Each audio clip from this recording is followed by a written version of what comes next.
Shalom saudara-saudari yang terkasih dalam Kristus. Kita jumpa lagi dalam Lunch with Jesus.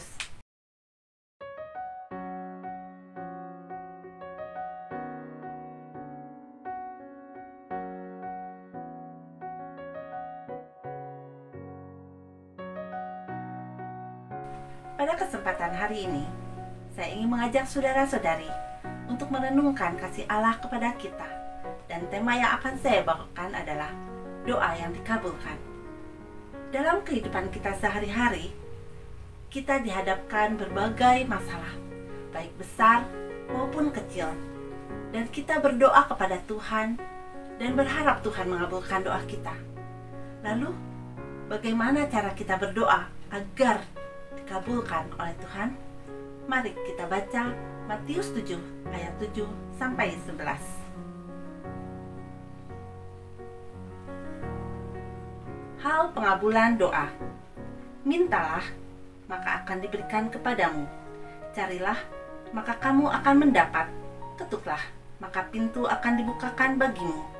Karena setiap orang yang meminta, menerima. Dan setiap orang yang mencari, mendapat. Dan setiap orang yang mengetuk, baginya pintu dibukakan.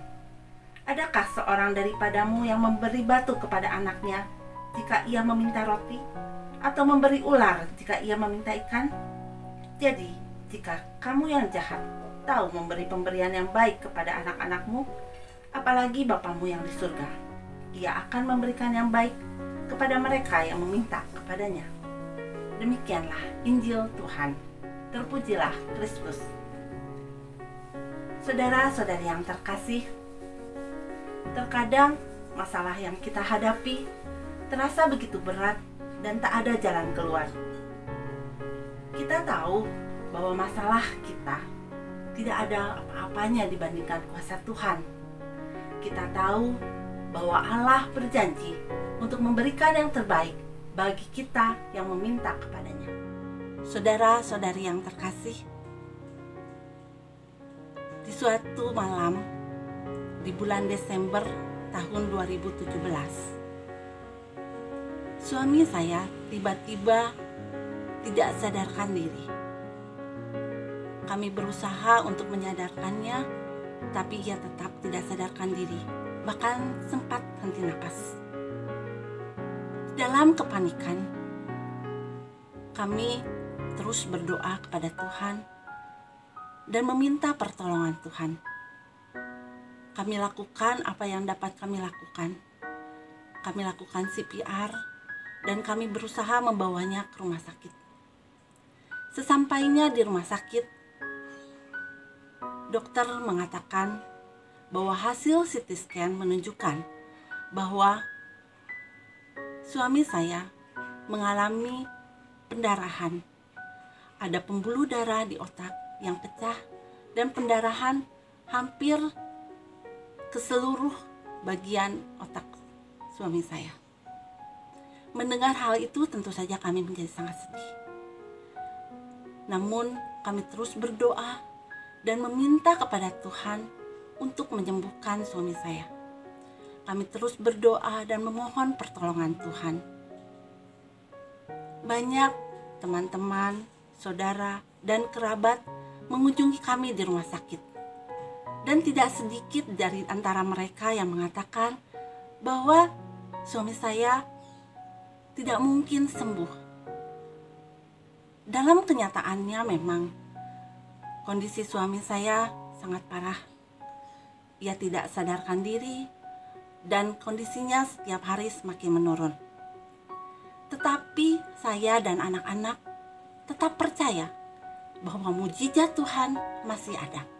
Dan kami terus berdoa meminta kesembuhan untuk suami saya. Yakobus 1 ayat 6. Hendaklah ia meminta dalam iman dan sama sekali jangan bimbang.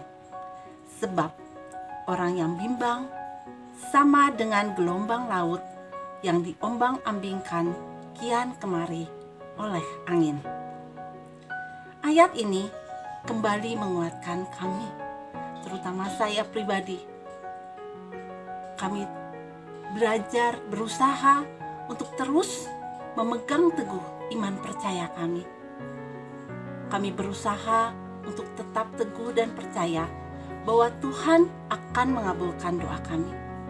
Dukungan, doa dari para sahabat, teman dan saudara-saudara membuat kami semakin yakin bahwa Allah sungguh mengasihi. Allah sungguh mengasihi kita, dan seperti janjinya dalam Matius 28 ayat 20, Aku menyertai kamu senantiasa sampai kepada akhir zaman. Hal ini begitu menguatkan kami. Kami yakin dan percaya karena Allah begitu mengasihi kami, Ia akan mengabulkan doa kami. Hari Natal dan Tahun Baru kami rayakan di ruang tunggu ICU rumah sakit. Kami percaya bahwa Tuhan memiliki waktu yang terbaik. Suami saya akan sembuh sesuai dengan waktu Tuhan. Hingga pada akhirnya suami saya sadar dan diizinkan pulang ke rumah. Itu sungguh menjadi suatu kebahagiaan. Dan saya percaya bahwa itu terjadi karena kasih Allah kepada kita. Ia berjanji kepada kita yang meminta kepadanya akan menerima. Dan saya sungguh bahagia karena Tuhan mengabulkan doa-doa saya.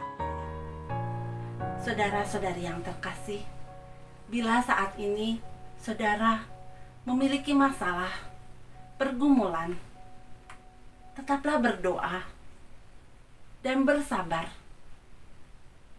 Percayalah bahwa Bapa yang di surga akan memberikan yang baik kepada mereka yang meminta kepadanya.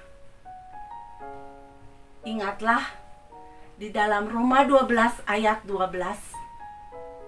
bersukacitalah dalam pengharapan, bersabarlah dalam kesesakan, dan bertekunlah dalam doa. Marilah kita berdoa. Dalam nama Bapa dan Putra dan Roh Kudus. Amin. Bapa yang penuh kasih, kami bersyukur atas penyertaan-Mu di dalam kehidupan kami. Ajari kami terus percaya terhadap penyelenggaraanmu di dalam kehidupan kami. Bimbing kami untuk tetap teguh dan tidak goyah. Tolong kami di dalam setiap persoalan yang kami hadapi. Kami percaya kuasa-Mu sanggup menyembuhkan yang sakit, memulihkan relasi yang rusak, dan memulihkan ekonomi kami. Biarlah kami terus percaya dan menyerahkan seluruh hidup kami ke tangan kerahiman-Mu. Doa ini kami sampaikan melalui Putra-Mu yang terkasih, Tuhan kami Yesus Kristus, yang hidup dan bertata kini dan sepanjang masa. Amin. Dalam nama Bapa dan Putra dan Roh Kudus. Amin. Tuhan memberkati.